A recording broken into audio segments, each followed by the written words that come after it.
You committed these offences against 3 different women, all of whom you were in intimate relationships with. You assaulted 2 women and domestically abused 2 women. You raped 1 woman on 1 occasion and sexually assaulted that same woman by penetration on another occasion. Your offending began more than 20 years ago, with the most recent occurring in 2019. The domestic abuse that you subjected these women to included acting in a controlling and pressurising manner, making abusive and offensive comments, shouting, swearing and threatening violence, persistently messaging and monitoring the women's movements, damaging property and pouring wine over the head of 1 woman. You went to the extent of telling 1 woman that you were in her home and entering her home without her knowledge or her consent. None of this was isolated behaviour. It formed part of a pattern of conduct carried out by you to exert power and control over these women and to make them fearful and distressed. Charge 7 is the only charge relating to sexual offending, but it includes both rape and sexual assault by penetration of a woman who you had been in a relationship with. Rape and sexual assault are violations of a person's bodily integrity, their sexual autonomy and their human dignity. The effects can be long-lasting and life-changing. The complainers describe in their victim impact statements vividly the lasting psychological harm of your not only sexual offending but domestic offending on them. They suffer anxiety, fear, flashbacks and difficulties with trust. The impact has affected their relationships, their confidence and their sense of safety.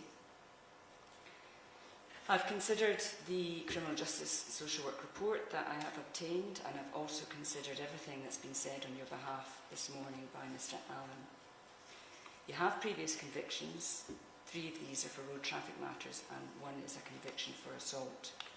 You haven't been in prison before. You are now 45 years of age.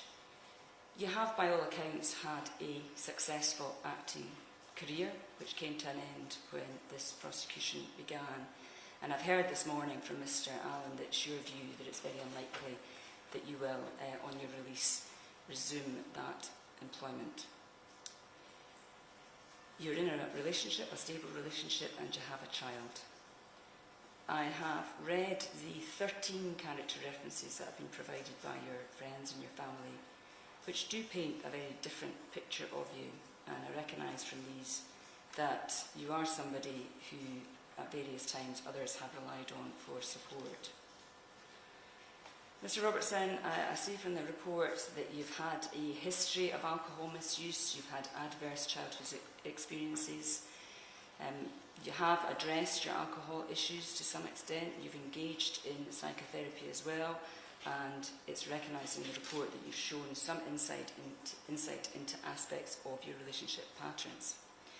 I would encourage you to continue with your work on both your alcohol issues and your relationships whilst you're in custody, and to obtain some further insight into your behaviours. You gave evidence in the case and you denied responsibility for these offences at the time, and that is your right and you are entitled to do that.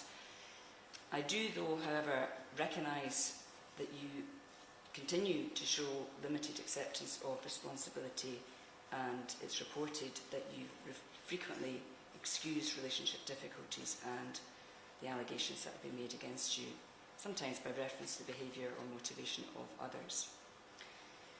You are assessed in the report as presenting a high risk of both general offending and domestic offending. Mr. Robertson, your offending involved violence, coercion, intimidation and sexual abuse, and for those offences only a custodial sentence is appropriate.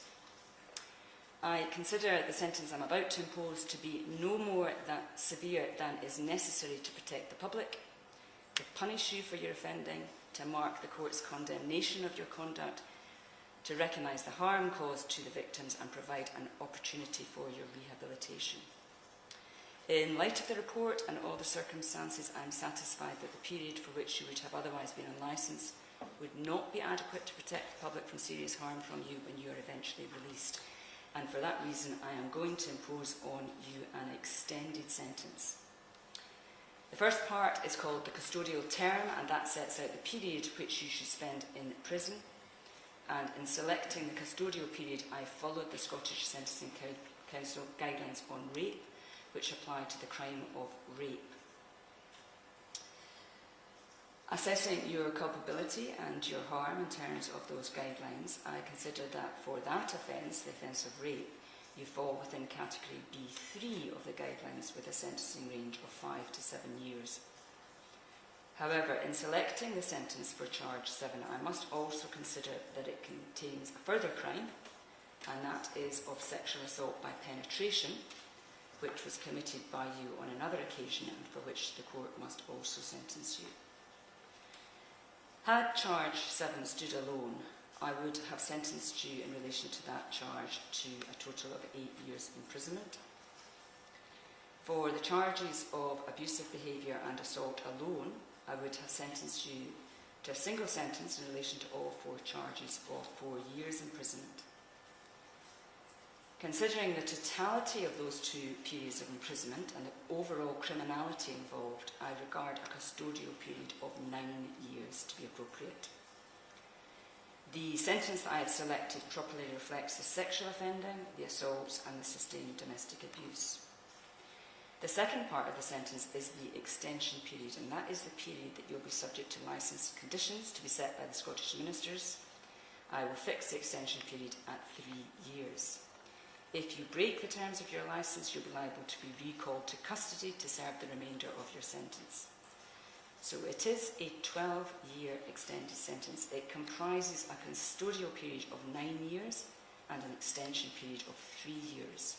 The sentence will be backdated to the 23rd of June 2026 when you were first on remand.